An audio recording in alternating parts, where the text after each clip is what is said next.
মধ্যপ্রাচ্য জুড়ে যখন উত্তেজনা চরমে, ঠিক তখনই এক গুরুত্বপূর্ণ কূটনৈতিক সংলাপে অংশ নিলেন রাশিয়ার প্রেসিডেন্ট ভ্লাদিমির পুতিন এবং ইসরায়েলের প্রধানমন্ত্রী বেনিয়ামিন নেতানিয়াহু।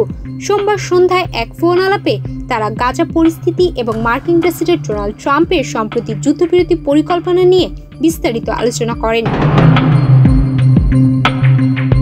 কেমব্রিলের পক্ষ থেকে জানানো হয়েছে, ফিলিস্তিন সমস্যার ব্যাপারে রাশিয়ার আহ্বান অপরিবর্তিত। পুতিন বলেন, এই সংকটের সমাধান হতে হবে আন্তর্জাতিক আইনের ভিত্তিতে, একটি ব্যাপক রাজনৈতিক নিষ্পত্তির মধ্য দিয়ে। টেলিফোন আলোচনায় বিশেষ গুরুত্ব পায় ট্রাম্পের 20 দফা যুদ্ধবিরতি পরিকল্পনা। Gold's Gym across 30+ countries with over 700+ locations worldwide. Train anywhere, belong everywhere. যেখানে 72 ঘন্টার মধ্যে ইসরায়েলি বন্দীদের মুক্তি, যুদ্ধবিরতি এবং হামাসকে নিরস্ত্রীকরণের আহ্বান জানানো হয়েছে। হামাস এই প্রস্তাবে ইতিবাচক সাড়া দিয়েছে, আর এই প্রেক্ষিতে মার্কিন প্রেসিডেন্ট ট্রাম্প এক বিবৃতিতে ইসরায়েলকে অবিলম্বে গাজায় বোমা হামলা বন্ধ করতে আহ্বান জানান।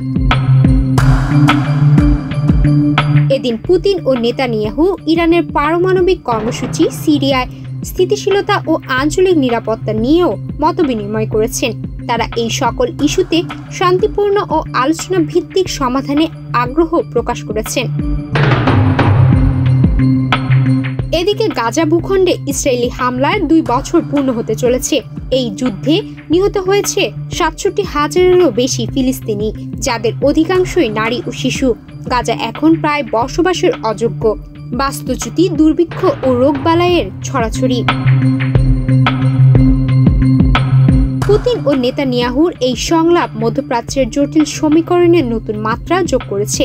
এখন দেখার বিষয় এই আলোচনাগুলো বাস্তব শান্তির পথে কতটা কার্যকর হয়।